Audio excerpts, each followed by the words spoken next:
Pertanyaannya juga 남자는 언제 한국에 왔습니까? Ini adalah coretanku ketika awal pertama kali banget belajar bahasa Korea. Nah, aku juga sempet buat ebook sendiri nih, teman-teman. Kenapa aku bikin ebook? Dan ini semua gratis ya. Halo semuanya. Di video ini aku mau sharing semua alat atau tools yang aku pakai buat belajar bahasa Korea dari nol. Mulai dari kamus, aplikasi, ebook, sampai buku catatan pribadi. Nah, buat kalian yang lagi bingung harus mulai dari mana atau ngerasa stuck karena nggak tahu harus pakai apa, semoga video ini bisa kasih inspirasi ya.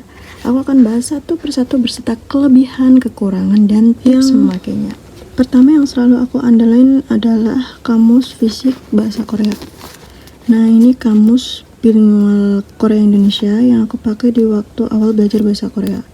Jadi belajar Hangul pertama kali beli ya. Dan terus dipakai saat nyari kosakata baru yang aku dengar di drama atau lagu atau apapun itu. Nah, kelebihannya itu dia bisa dicoret-coret ya kalau kamus fisik. Jadi dia bisa dicoret-coret, diberi tanda penting, dikasih highlighter gitu, mungkin teman-teman bisa. Terus juga lebih fokus kalau kita itu ngebaca langsung di fisiknya atau di kamus fisiknya daripada di HP. Kenapa? Karena kalau di HP itu kan kita kayak sering terdistract ya. Kita tuh sering terdistract karena kayak ada notifikasi masuk atau gangguan kayak di HP lainnya. Nah, ini juga membantu buat belajar secara mendalam.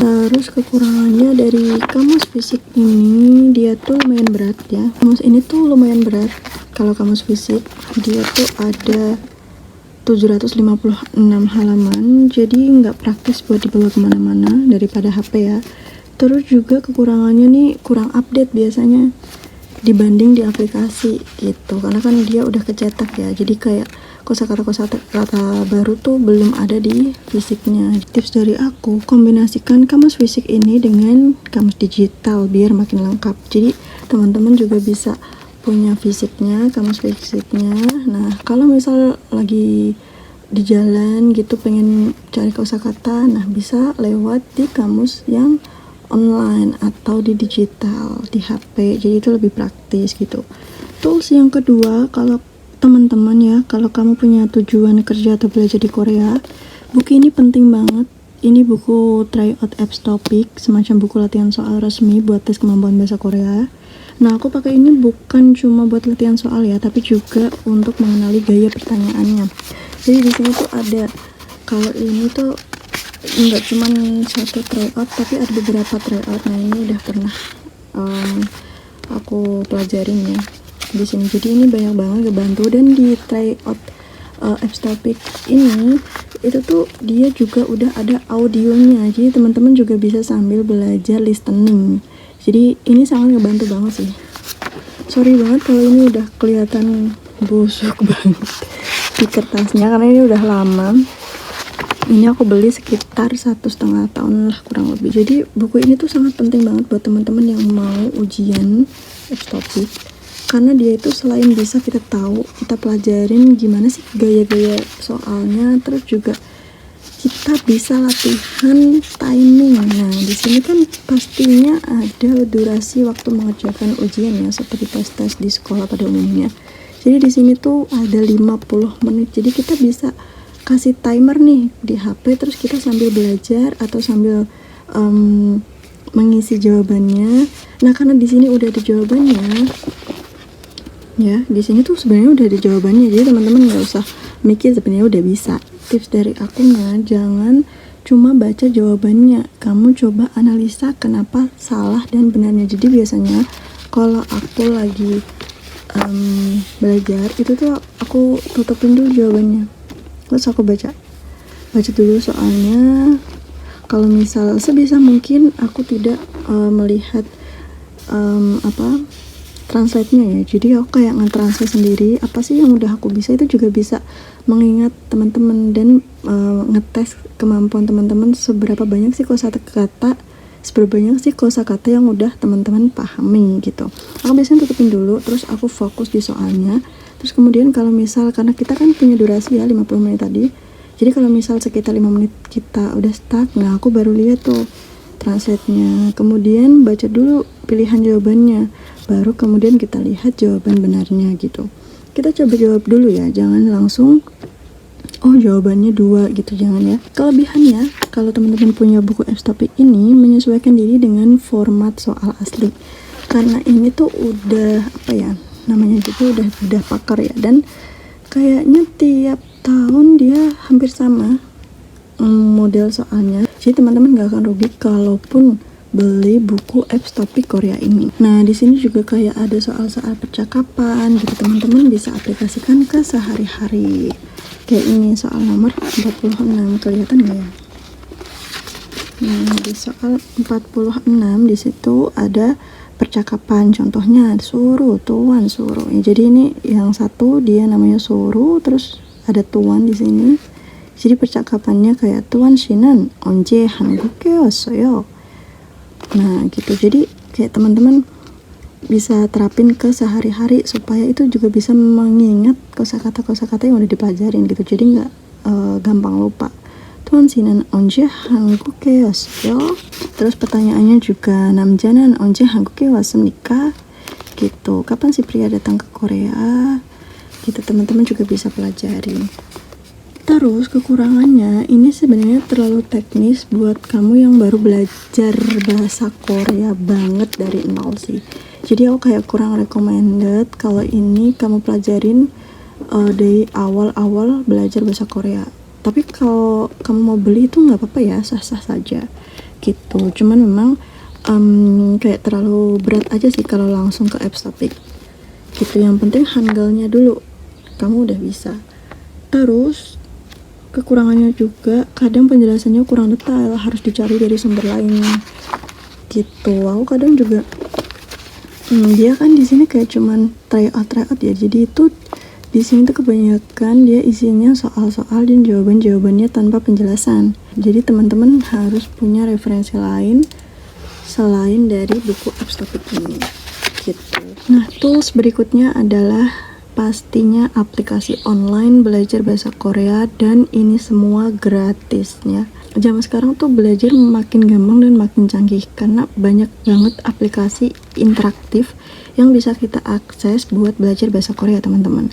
Nah, aku pribadi tuh pakai beberapa aplikasi kayak gini, banyak banget, dan ini pasti aku bakal review satu-satu ya, dan kelebihan serta kekurangan dari aplikasi-aplikasi ini. Tapi kali ini aku cuma mau ngasih kelebihan dan kekurangan kalau kita belajar lewat handphone, aplikasi yang ada di handphone. Jadi yang pertama kelebihannya tuh praktis dan fun, kita bisa sambil rebahan ya kan, sambil jalan juga bisa, belajar dimanapun bisa, gampang banget tinggal buka HP.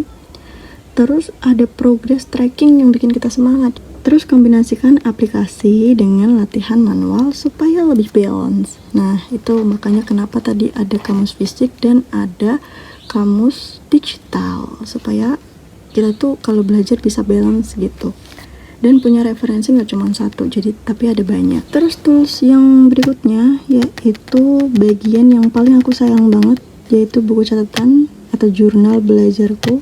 Nah, di sini aku tulis semua kosakata yang aku pelajari, latihan membuat kalimat, kadang juga curhat pakai bahasa Korea, tapi nggak akan aku tunjukin ya karena beda banget. Ini udah not keberapa, aku kayaknya 3 atau 5 ya ini yang pertama.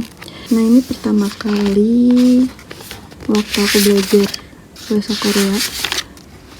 Ini adalah coretanku ketika awal pertama kali banget belajar bahasa Korea, dan ini tuh jujur ya, aku belajar itu 1 malam udah bisa paham Hangul huruf vokal dan konsonan, biarpun huruf gandanya masih agak berantakan ya.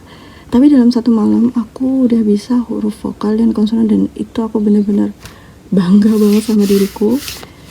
Dan ini penting banget, teman-teman harus punya banget yang namanya catatan atau jurnal. Kalau buat aku tuh nulis tangan itu bikin lebih ingat gitu kalau ditulis tangan, daripada kayak kita tulis di notes atau kita screenshot di HP gitu. Kayak aku kurang bisa sih kalau belajar kayak gitu, tapi harus ditulis. Kayak aku sering ngasih catatan, tips atau apa biar ingat, ini ada not baru loh, dan aku harus ingat kenapa dia kayak gini. Nah, ada ada penjelasannya gitu, jadi dikasih penjelasan. Tapi kekurangannya kalau malas nulis ya jadi terbengkalai gitu. Dan tips dari akunya, buatlah satu buku catatan itu yang khusus untuk bahasa Korea. Jangan dicampur-campur sama catatan lain-lain, catatan apa ya, kayak misal curhatan atau apa. Curhatan kalau bahasa Korea nggak apa-apa sih, itu juga melatih kita nulis hangul ya, nggak apa-apa. Terus gunakan sistem warna: hijau untuk kata benda, merah untuk kata kerja, dan lain-lain, untuk selain untuk menarik kayak lebih semangat karena warna-warni gitu, karena aku suka. Nah, kita tuh jadi kayak ingat, dan mata kita tuh langsung tertuju gitu. Oh, tipsnya di warna merah, kita lihat warna merah gitu. Terus penjelasannya di warna hijau, kita lihat dulu nih warna hijau penjelasannya kayak apa, terus kita prakteknya gimana nih, tulisannya warna apa gitu. Jadi langsung fokus dan langsung ngena. Oke, jadi sebenarnya cuman itu tools yang aku pakai, dan ini juga low budget sekali ya teman-teman. Kayak cuman kalau teman-teman nggak punya catatan apapun, nggak harus yang bagus ya, mau buku biasa juga nggak apa-apa, yang penting satu buku full bahasa Korea gitu. Paling ini sih cuman beli kamus sama buku tryout apps topiknya. Kalau aplikasi itu benar-benar gratis teman-teman ya, ada juga yang berbayar sih, tapi fitur yang gratis aja udah oke banget gitu. Jadi nggak perlu kita langganan juga, kita udah bisa belajar bahasa Korea di banyak aplikasi gitu. Terus sebenarnya aku juga punya ebook. Nah, kita juga bisa belajar bahasa Korea lewat ebook, karena biasanya ebook itu lebih menyenangkan, lebih on point pembahasannya, jadi nggak terlalu padat gitu. Dan buat pemula itu sangat cocok kalau bisa belajar lewat ebook gitu. Nah, aku juga sempet buat ebook sendiri nih teman-teman. Kenapa aku bikin ebook? Karena yang pertama, biar aku nggak lupa apa yang udah aku pelajarin, jadi aku tulis di ebook. Kedua, aku bikin ebook supaya mungkin barangkali teman-teman itu bisa lebih paham lewat ebook yang aku buat, karena ini based on my experience belajar bahasa Korea lewat dari nol. Nggak terlalu teoritis, nggak terlalu berat penjelasannya, pokoknya sangat ramah untuk pemula. Dan aku bakal share buat ebooknya, ada di deskripsi, teman-teman bisa lihat aja, cek aja. Kalau suka bisa klik aja linknya. Nah, itu tadi semua item yang aku pakai buat belajar bahasa Korea teman-teman, dan ini belajar bahasa Korea dari nol. Semoga bisa jadi referensi buat kalian yang juga lagi belajar ya. Ini aku cuman sharing, nggak harus teman-teman tiru semuanya. Teman-teman bisa aplikasiin sesuai dengan minat dan kapasitas teman-teman. Nah, terus intinya bukan alatnya yang paling penting, tapi gimana kamu menggunakannya secara konsisten. Tips umumnya, ulangi materi lama sebelum lanjut ke yang baru. Kemudian, buat target belajar mingguan biar nggak bingung.